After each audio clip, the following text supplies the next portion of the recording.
This is Eat, Sleep, Invest, the marketing podcast for real estate investors to get more deals. Hey, welcome back, everyone, to another episode of Eat, Sleep, and Invest. I'm your host, Bryan Driscoll, and I'm here with Ron LeGrand. What's going on, Ron? Well, a lot is going on, way more than I'll be able to describe right now, but I'm supposed to be retired, but boy, I'm awfully busy to be retired. I know that. I hear you. How long you been doing this? 40 years. I'm in my 41st year. That's a long time, man. So for everyone listening, I know most people know you, but anyone who doesn't, give a little background on what you got going on and what all you do. Okay, you mean how I got started, or what we're doing? How you get started, and how you help, because you help people get into business. Hundreds of thousands, if not millions, over the course of 40 years. I've been actually doing deals for 40 years. In fact, my latest deal was yesterday when I signed a contract to buy a house. And I've been teaching people how to do it for 33 years all over this country and others. And that's what we do today still. We've systemized the business to the point that anybody can do it, because it's a part-time business with a full-time income.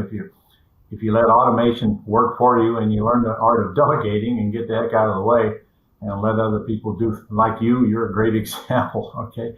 Instead of busting your ass out there doing all the work, generating leads, just hire somebody and write a check and get the leads. I mean, it's never been easier to buy real estate than it is right now, I swear. You don't know what we used to do back in the old days before Al Gore invented the internet and before we got to the systems we have today. Today, honestly, to buy and sell houses involves my time very, very, very little.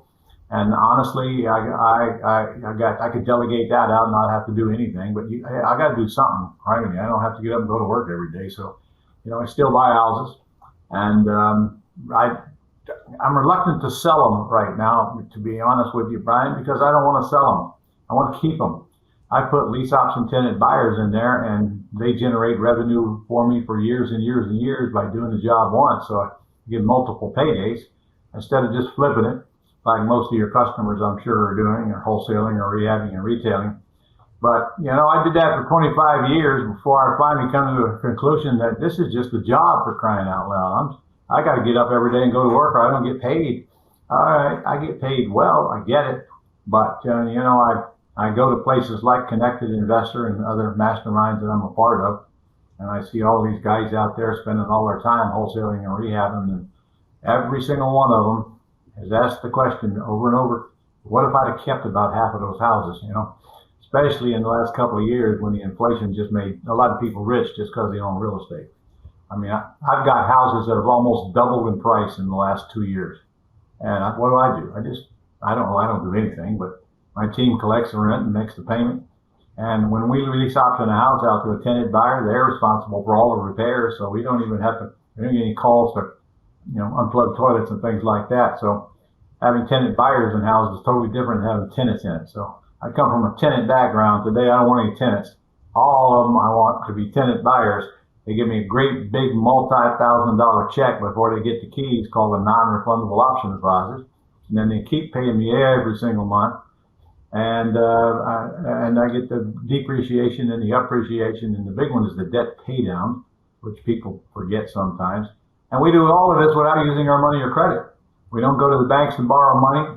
In fact, I tell people when they come in, I hope your credit is minus 680, so you won't have the thought of filling out a credit app. Because in my world, in my opinion, which is a very learned opinion with a lot of seminars behind me in the School of Hard Knocks, the worst mistake you can make is guaranteeing debt. So learn how to buy houses and learn how to buy. I teach commercial. I just did a commercial mastermind group the last couple of days. We don't guarantee debt to buy commercial properties either. So if you take time to learn how to do it right and not use your money or credit, then there's no boundaries on you, and you're also protecting yourself against any kind of recession. I mean, we all know things are changing fast. I'm sure you see it too, don't you? Houses are slowing way down, and money is tightening up. And we're headed for another recession. It's not a secret. Some say we're in one now. But frankly, for a real estate investor, that's a good thing. That's a good thing. Because when times get tougher, sellers get more motivated. And now I'm the one lease optioning to tenant buyers that can't qualify for a loan and putting them in a place to live, and they can call their own and literally have the right to buy. So we supply a big service to the marketplace, because when things go bad, we're needed more. But we just came through a very hot market, still didn't have any trouble buying houses. But all my 40 years, there's never been a year where I couldn't buy houses. We just adapt to the times. But when you put yourself in a position to where you're not guaranteeing debt and operate so you can't lose, then it's hard to lose, and the recession won't hurt us, because we don't have to sell the house right now. Any values go down, we just wait it out. I'm doing all the talking here. You're supposed to be asking me questions. Yeah, I like it. I like it. I was just listening. Hey, I wanted to ask you. Let me show you something. I got one of these back in '98. You know anything about this? I created 3 of those in '95. I never knew how many millions of dollars that those 3 courses would sell for in years beyond. I don't sell those today. All right, I've replaced those. Yeah. And constantly update them. But yeah, I remember that. There was a blue one and a green one and a red one. You get all 3 of them? Okay, I got all 3 of them. I bought them in '98. My dad took me to a seminar you were in. Okay. I was 18, just graduating high school, and coughed up $1,800 in the back of the room, and here I am today. That's all you paid? Yeah, $1,800. That's what, 25 years ago. I guess that was a lot of money then. I don't know. Yeah. So I still have it, but yeah. So I'm excited to have you on here today, because you're one of the first introductions I had to real estate. Way back when I bought your course, didn't know what I was doing, failed a couple times, and then got into real estate, and here we are, right? Yeah. Well, that's everybody's story.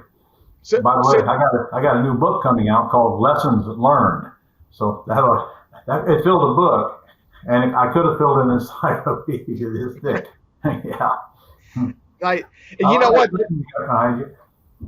Yeah, and that brings me up to a question. So on Lessons Learned, like the book you're writing there too. Like, I know you have a lot of experience with people getting into the space. Yeah. I know a lot of people have issues. They want to get into real estate. They're motivated to do it, but they got a lot of garbage in their head that holds them back. Like, what do you think on that? What can you tell people that are thinking about getting into it, but they keep talking themselves out to do? Well, when the student is ready, the teacher will appear. And I've long since quit trying to teach anybody anything that don't want to learn it. And I also don't want to deal with people that think that education is free, because there's no such thing. Regardless of what industry you go into, you're going to pay a price for the education one way or the other. So, it'll give you several things. Number one, they think it takes money, and it does not. And number two, they think it takes good credit, and it does not. And then maybe they think it takes a lot of experience, and of course it does not. But you are absolutely right, because the biggest problem, in fact, most of the time, the only problem is located right here between these 2 earlobes. And it's the garbage that came in from sources that honestly weren't even worth listening to. I tell everybody all the time, if you want to get rich, don't ask broke people to teach you how to do so. They're not qualified, okay? You better go learn from people that got rich and did what you're trying to learn, and I just talk about it. And boy, the internet's full of them today, I can tell you that. So-called experts. So what holds them back? Fear is a big one. And yet, when you ask them what are they afraid of, they don't even know. Just afraid. Afraid of what? Afraid of loss? Well, if you don't write big checks and you don't guarantee debt, how can you lose? We buy houses all the time without guaranteed debt, but with owner financing or getting private lenders to lend us the money. We don't guarantee that debt. So when we buy houses, we don't guarantee debt. We just don't go to the banks. When we sell houses, I put lease option tenant buyers in. I don't need banks. I don't need banks for any of this, okay? So I got those out of my life. So, when you understand how you can operate without losing, then it should take away that fear. But then there's also the fear of talking people, Bryan. We have some people are just afraid to talk to somebody on the telephone, and that's probably the biggest hurdle we have to get them over. That's why we have scripts. We can read the script, and we practice on those scripts, and then we have one-on-one help for 6 months to get through the process and do deals while you're in that process. So honestly, anybody that does not get into this business, that really wants to get into this business, not those who are thinking about it but not ready to do anything about it. It's just a matter of get the right training, and that'll overcome a lot of the stuff that worries you right now. I just left a guy that is doing the upholstery on my 1967 Lincoln Continental that I bought. I just had it painted a beautiful black cherry. So he's putting the upholstery in, and we had this conversation. He says, man, I'm tired of this. I work my ass off, and I can see he does, you know. But everywhere you go, you have folks like that. But then we got talking about real estate because somebody told him that's what I do. And frankly, I told him, I said, Raymond, you're not going to make it in real estate. And I'll tell you why. You're not willing to devote the time and the effort away from your business to do it because your business has got a rope around your neck, choking you to death. And it all depends on you. I completely understand why you want to get out, but you got to make a commitment to do something about it, not just whine about it all the time. So it starts with, I always tell everybody, education is very important, but absolutely worthless without implementation. And it's the implementation part that people, the ones that don't know how to do it, they're afraid they don't know what they're doing. The ones that do know how to do it, some of them still won't implement it because it does require them to actually do something. But you know as well as I do, in our world of automation and delegation today, there isn't a whole lot to do but delegate. There's two very big keys.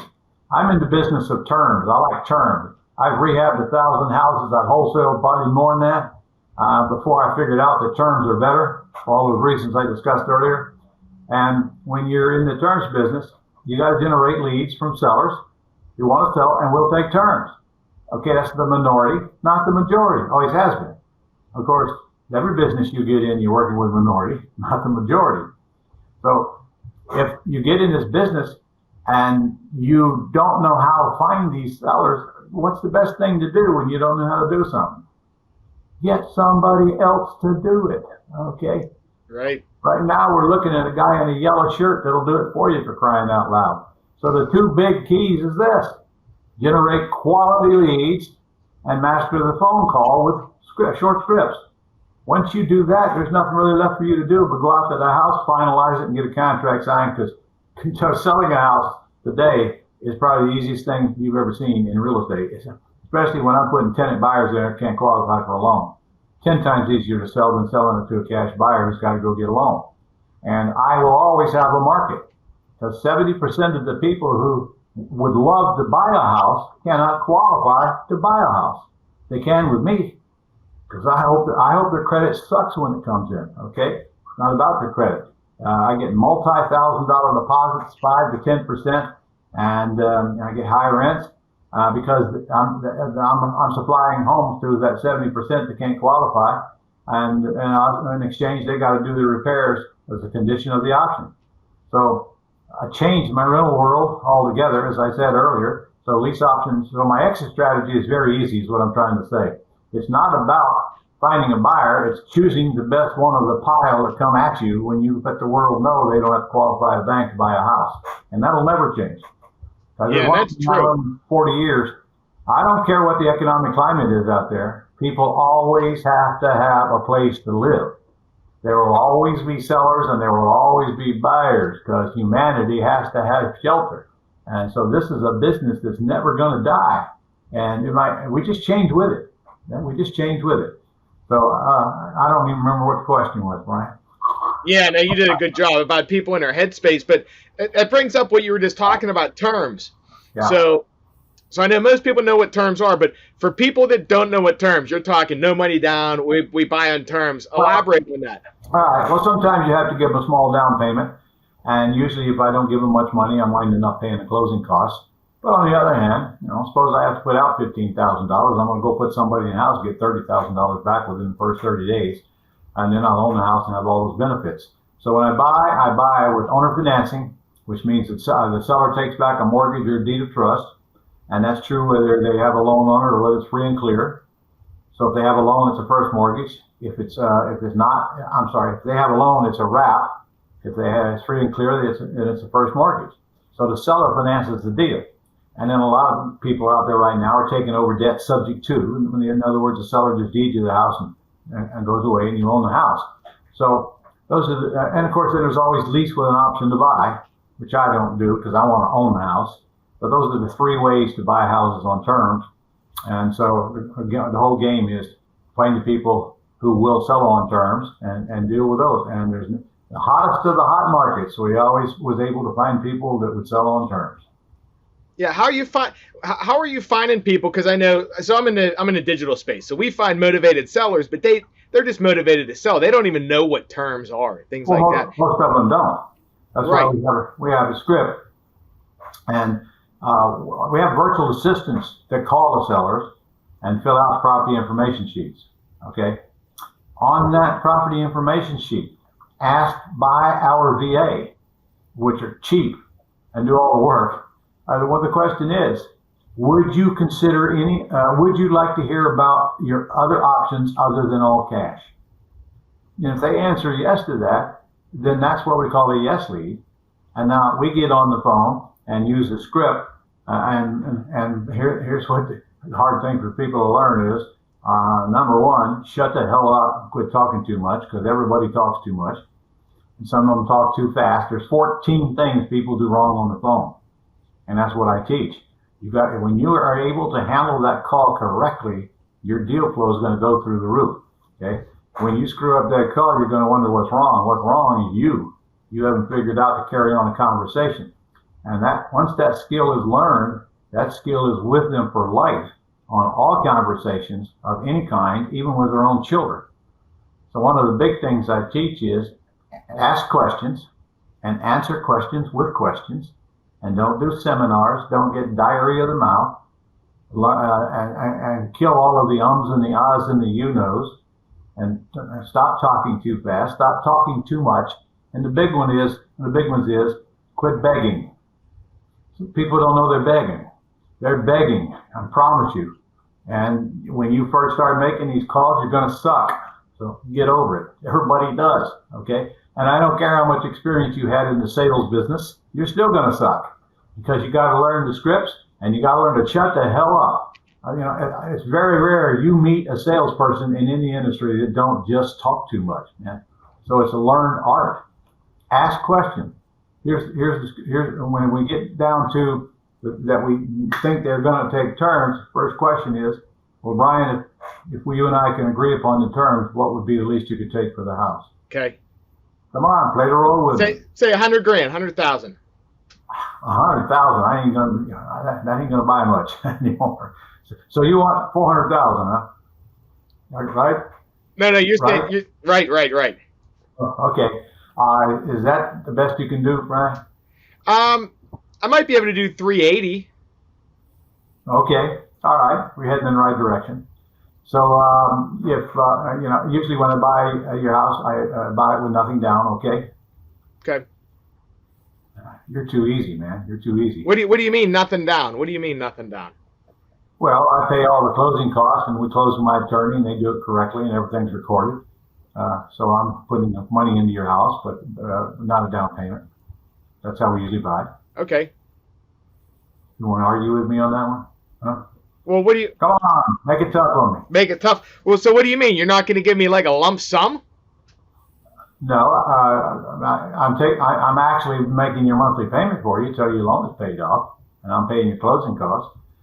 Okay. And I don't need an appraiser to come out there, and then you're not paying any commission. What about any repairs, like if the roof goes, stuff like that? Do I have to do that? I'm buying your house, Bryan. All anything to do with that house is mine from the day we close. Okay, gotcha. But you're telling me you want a down payment, right? Yeah, well, yeah, I definitely need something. I got to move. I got to pack. I need some money. Well, so what does something mean to you, Bryan? What does something? Well, you mean how much do I would need? What's the least you need to get out? Let's say 50 grand. 50 grand is not. And I'm not going to do 50 grand. I usually buy with nothing down. So how close to nothing can you get? Phew. Well, I got to at least move. That's going to be maybe like 10,000. Okay. Well, we're getting close. We'll deal with the rest of it after I see the house. All right. Okay. All right. So I assume you're okay if I make your payments till we get you paid off. Yeah. Now, how do I know you're going to make the payments every month? Well, I certainly wouldn't be buying your house and putting up all this money if I weren't going to make the payments. And besides, if you don't know, the lender will certainly contact you, won't they? Yeah, good point. Do you agree? Yep. Okay. All right. So the next thing we need to do is just make an appointment. And so let me ask you this. Are you the only owner? I am, yeah. Oh, okay, good. So if I come out to your house and we agree on these terms, are you ready to sell your house today and get some paperwork done while I'm there? I like what you're doing. Are you just locking me down? Is that a yes? That's a yes. Okay. Well, what time would you like for me to come this afternoon? Yes. We're done. Yeah. All right. Did you notice that everything I said to you was a question? It was, yeah. You notice you had to answer my questions? Yes. And therefore, you just made me an offer? Yeah, before you even go out to see him, you're finding out the motivation. Yeah, well, that doesn't mean that I'm going to give you 10 grand. It doesn't mean I'm going to pay you 380, but we got enough to know that I want to go see your house. The minute you said you take 10 grand down, I'm going. Right. Okay, because that is the biggest hurdle, of course. But you would be shocked at how many people just say, okay, we usually buy with nothing. Okay. You'd be shocked. Huh. Probably about half the houses are nothing down. And you'd also be shocked at how high a priced houses you can buy with nothing down. Because everybody thinks you got to have a down payment. Just not true. It's just not true. Let the seller talk. Let the seller make you the offer. Shut up. Quit assuming stuff.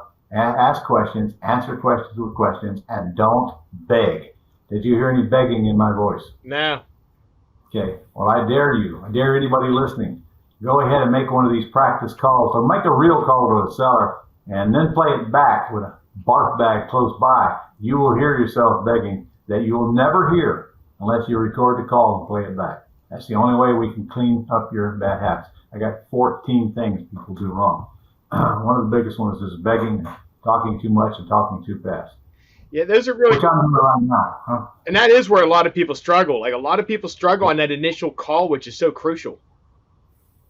Oh, not only do they struggle, they never fix it, and therefore they go do something else, other business, go another shiny object, only to find out it comes with stuff I got to learn too. Okay, there's no new business that doesn't come with stuff you got to learn. Right. So you either get through it or you don't, and you keep searching the rest of your life, and you never latch on to. Look, if you want to get rich, you better latch on to something that'll help you get rich.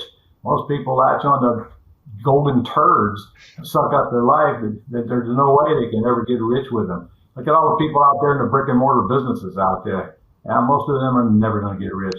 They just bought a job is all they did. And some of them barely make a living and some of them don't. They're closing down right and left. You know, I've had 6 restaurants. Okay. I don't want any more. I mean, last restaurant I had, $100,000 a month just to break even, man. Just to break even. Yeah. And there's many, many months I did not break even. So what kind of business is that? Jeez. It's a job. You're right. It's a job. It's going to be difficult, if not impossible, to find a business that will replace real estate because A, our operating costs are minimal compared to most businesses, but our high transaction values are huge. Plus, how many businesses can you just do it once and keep getting paid for years and years and years and years and grow wealthy while they're paying you? And you can even do it in tax-free entities and not ever pay taxes on it, for crying out loud. God bless the IRS. That's true. Let's talk about that a little bit. So, how are you funding? Like, how are you doing that and avoiding the taxes and things like that legally? Like how they through the IRS rules? There's two very good entities. One of them, of course, is your Roth IRA. The problem with the Roth is if you buy a property that comes with a debt, like I just described, and then you sell it, you're going to have to pay taxes on it. They call it UBIT, unrelated business income tax. So I probably wouldn't buy a property in my IRA that comes with a debt. Now I can fix that by lease optioning the same property in my IRA, and I don't pay taxes because that's not a debt. So even if I could buy it with owner financing, I just tell the seller, listen, I want to go put this in my IRA and I can't buy it because I have to pay taxes, but if I lease option it, I don't, all right? I get the same amount of money by lease option. I just don't get depreciation, but on the other hand, I don't have to pay taxes, all right? And the second thing is a solo 401k. All you got to do is have an LLC, Can't be more than husband and wife in it, no employees. And that solo 401k can do the same thing your IRA can do. You see, if you get to hold a checkbook, and it does not trigger UBIT in a solo 401k. And they're very simple entities that are easy to set up and very inexpensive. And you can even borrow from your solo 401k where you can't from your Roth IRA. I don't advocate that because taking $1 out of a tax-free entity is $1 that doesn't grow tax-free for the rest of your life. The whole goal is to plow it in there while you can, right, and not pay tax. Yeah, those two entities. And you people are going to ask, where can I get a solo 401k? There's Quest IRA out in Texas that I have my IRA with, but there's another fellow in Orlando, NuVu, N-U-V-U. His name is Nate Hare, and they set up solo 401ks, and I think he told me they charge $497 for that inning, as long as you qualify for it. You can't have a bunch of employees and have a solo 401k, though. That's the problem with them. Yeah, that's interesting, though, because, a lot of people don't know any of that stuff, that you can use different entities to pay for things, buy things, and avoid taxes illegally. It's not like you're skirting the government or anything. I teach all that stuff. It's all part of the training. Yeah. Hey, why do you continue to teach? What would you have me do? True. Yeah, I don't know. I was just wondering. I just got back from Alaska fishing. I'm going on a month-long cruise. I'm going on a month-long camping trip next year. I got an RV, and I got classic cars out there I'm constantly working on. And I still do this for Global and teach quite a bit for Global. Why not teach? In fact, what better use of your time, for crying out loud? Because some people don't realize when you get ready to retire and do what? Then you realize, man, working was my end game. That's where I got all my energy from. That's what I wanted to do when I get out of bed every morning. So retiring and do what? I'm going to tell you this. Retiring can get real boring if you don't fill it up with stuff to do. Yeah, I hear you there. That makes sense.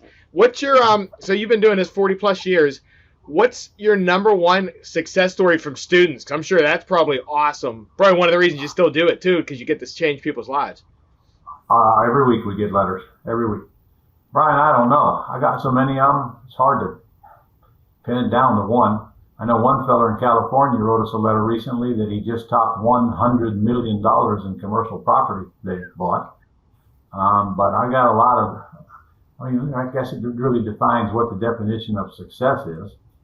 And really, that's nothing more than taking your life back and freeing up your time and making sure your income's coming in whether you get out of bed in the morning. Don't have to be a multi-millionaire to be very successful. But I've created a lot of multi-millionaires. I've created a lot of teachers in the industry. Guys like you, they come and they learn, and then they go out and I help them learn how to teach and build an information marketing business as well. A lot of the teachers out there that you know today started right in my class, and then got good at what they do, and then one day decided they want to teach it and build a business around that, which is a whole other embarkation, which is frankly a whole lot harder than real estate, but very profitable if done right. Yeah. Hey, I got another question for you. So I remember back in the day, you said something about you're like, I'll take any forms of payment, even horses. What's the craziest type of payment you've taken? A horse. Really? A horse. A horse? Yeah. I've taken jewelry, cars, boats, motorcycles, pickup trucks, motorhome, a horse. I can't think of anything beyond that. I take anything on trade. It's all free anyway. Okay. When I sell houses, I raise the price 5 to 10% right off the bat. But even when I put lease option tenant buyers in there, okay, they don't have enough cash to suit me. I always ask them, what do you got to trade? So I'll take whatever they got to trade and give them credit for about half of what I think it's worth.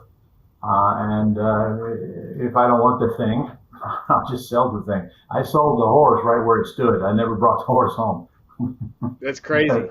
Yeah. That makes sense too, because a lot of times, in those situations, a lot of people are like, nope, you're just out. Versus you think of something like that, they give you that, it gets them a couple more months, and they might be able to get back on their feet and become current again. They aren't. You're talking about somebody's behind. I'm not. I'm talking somebody who wants to lease option a house from me. I got you. Don't have enough money. I'm never putting anybody into a house without some cash, but sometimes they just don't have enough. Look, I'm telling you, when you put a house on the market with a lease purchase, it ain't about finding a buyer. You're going to get a ton of people calling you, but a lot of them don't have enough money to satisfy me, and that's what qualifies them. Okay, I'm the committee. I'm the loan committee. I don't give a rat's behind about their credit. I hope it sucks. Right? I don't care, because I know if they give me $25,000-$30,000 down, they're going to make the payment. Because if they don't, they're going to lose the 25 or 30. Right? Right. And that's clear to them and close with an attorney. So I don't have, even during COVID, I didn't have people calling me, begging me to not, they don't pay, they don't stay. And even during COVID, they know if they didn't pay, they're going to lose that thousands of dollars. So they got skin in the game. But sometimes they don't have enough skin, so I'll take something I want on trade. Especially classic cars, I'm a classic car bug now. I've had about 15 of those in the last year alone. Several, still got probably 5. You got to do something, Brian. Right. All right. I like it. So I like cars that are older than me. What can I say? That's good stuff. Hey, Ron. Yeah. So if anyone wants to reach out, like, what's the best way? Tell me about the courses you have now. That book you're talking about. Give me some on that. I can't tell you about the courses. I have all kinds of training. I have a 4-day event that I still teach called the Quick Start Real Estate School. And frankly, I've got an hour and 15-minute online presentation on what the terms business is all about. And I think the best way is to go there and start. It's free. And if you like what you see, there's a course available to you. 3 of them, actually. 2 of them's a bonus for $8.97. And that's probably a good place to start. And if you want to upgrade from there, you get credit for that. And that is thementorpodcast.com. They'll take them right to that training, and they'll see what so many thousands of my folks are doing all across the country, day in and day out, and what I still do this very day. Perfect. Okay, cool. Yeah. So that's the best way to reach out. They should probably follow you. You have social things like that. RonLeGrand.com is there, and they can spend the rest of their days on that site. It's so big, but this one takes them right to that training. But I think that link is on RonLeGrand.com as well. Okay, cool. Anything else we missed to covering from like a top level? How many hours have you got? Right. Okay. I teach a 4-day event, man, and frankly, that just gets them out there going. I teach several events. I got a commercial property, business management event, and we do a 4-day single-family house event every single month. Every other month is virtual, and the next other month is live. So I still like to put people in a room. It's so much better. They get so much more out of it. And they can't do virtual. In fact, when we put them in a room live, they can bring leads that we help them generate, that our VAs call for them, and we call them live. Our mentors are there calling their leads, making deals for them live. So when they come to one of my live events, we actually do deals for them, which any deal that we do for them is going to pay for their training 50 times over. I guess. I don't know. Yeah, and that's huge too, especially the people that have problems on the phone. I remember even back in the day, man, when I got this course, it's like, hey, you got any questions? We sent a fax. Remember that? It's like, hey, we'll fax you our stuff and you'll tell us what to do. Yeah. But yeah, I mean, that's really good, especially for people getting into the business, because you get to get real-time results and hear somebody else doing it right in front of you, and you'll absorb that a lot quicker than trying to do it online, things like that. Of course. Again, you got to get the training, and you got to get the implementation and learn delegation and systemization, which is where you come in. I've always said, let other people do what they do best, get out of their way so you can do what you do best. What you do best is make the deals and run the show from a macro point of view and let other people do it. So that's why we have a whole team of VAs. We have somebody answering the phone for them so they don't have to do that. Somebody making calls, somebody taking calls. Somebody calling sellers, fill out the information sheets. So the entrepreneur has very little to do, and that's the whole point. This is an extremely part-time business with a very full-time income if one ever takes the time and energy and the commitment to get involved in it. And yeah, I can't tell you how many millionaires I've made, and anybody that can tell you that's lying and making it up. I can tell you that right now. Yeah, I'm with you, man. I learned a lot. I think my biggest takeaway from you from way back in the day was ask someone what their price is, and then ask them what the best they can do. Just like you were saying, I've made so Never, much money, not even in real estate. Even I take my kids to the never. flea market just to mess around, and that question makes millions. Yes, it does. What I said was never tell them what you'll pay till you find out what they want. Yeah, You will usually find out they will take a lot less than you were about to open your mouth and offer them. Let them speak first. Let them make you the offer. And frankly, I don't care what business you're in, that applies. Hard thing for some people to learn. Ask questions, answer questions with questions. That's true. And shut up. Yeah, I think you were saying too, if I remember right, you're like, where else can you make $10,000 in 30 seconds?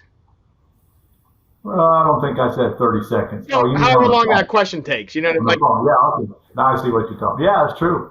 You know the biggest discount I ever got on the phone? how big? $2 million on a commercial deal. Wow. On the phone. Okay. I mean, yeah.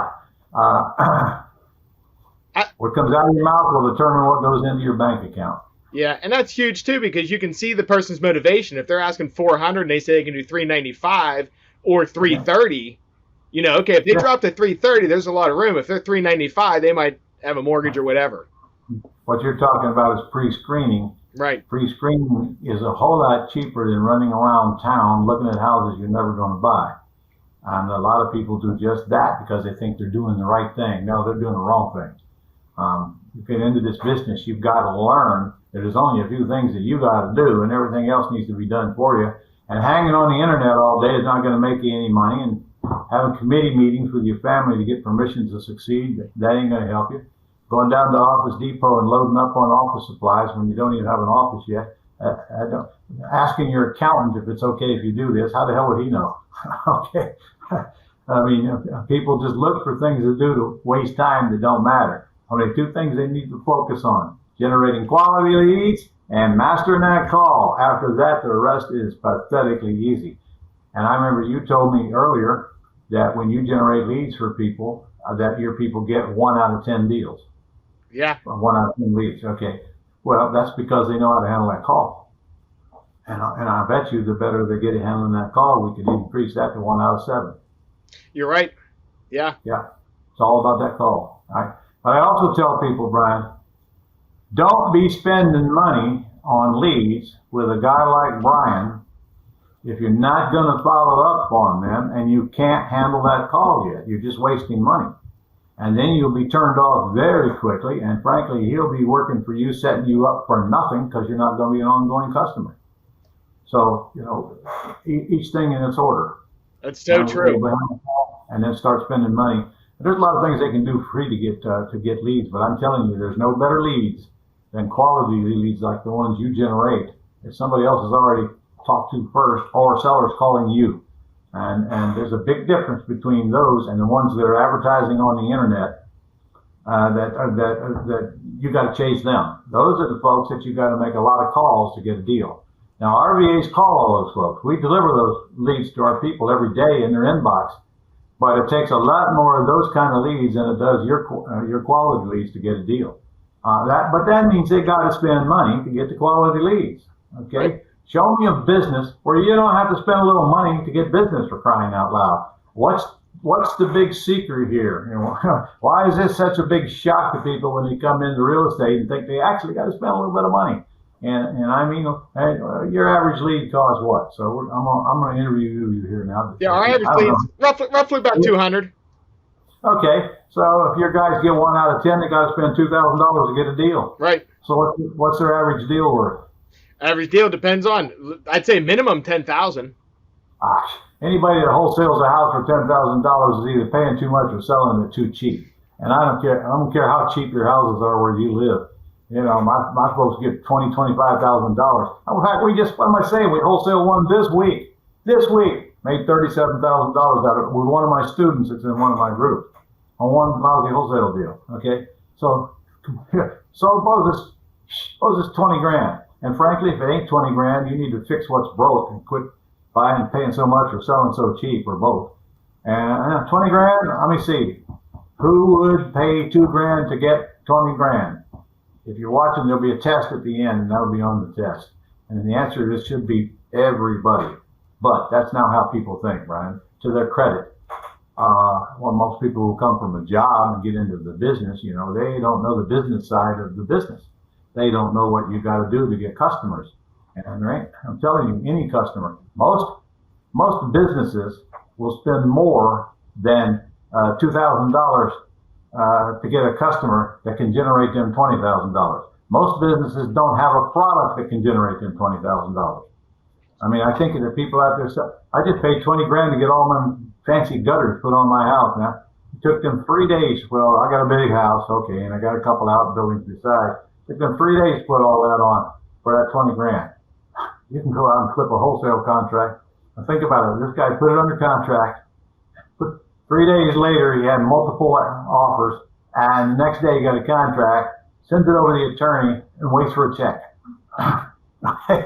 For $37,000. So what people do for a small amount of money. I promise you that guy who put my gutters on, I don't know what he paid, but I'll bet you he paid at least $1,000 in marketing to get, I don't know how many houses. I should ask him, how many houses do you go to before you actually get one to say yes? Because those things ain't cheap. I mean, I overpaid for them, but I didn't care. But I'm comparing that business to our business. Man, it's hard to get a business better than real estate. That's true. We don't have to do the things most people do. Yeah, people just need to get in, jump in, and start doing it. So, yeah, hey guys, reach out to Ron. Go to his website, check it out. I mean, he's been around for a while. I'll vouch for him. I mean, the information in there, it's not like these gurus out there just popping up selling dreams. Like Ron's stuff actually has value, and he's actually giving you the stuff. It's not baiting you into spending more money on the next thing. All right, so let's do it one more time, thementorpodcast.com, and go to the link down there. Yep, we'll throw it down there in the show notes. Hey, Ron, well, thanks for coming on, man. We appreciate you. My pleasure. It's fun. Yeah, It's fun talking to you because you don't talk much. Hey, you know what? I learned from someone. You don't need to do all the talking. That's the way to do an interview, man. Well, I learned from someone. They said, whenever you're talking with people, shut up, right? Yeah. Yep. Okay. All right. Cool, man. Hey, well, thanks for coming on. We appreciate you. And everyone, thanks for listening. Reach out to Ron. Go out there, crush it, close some deals.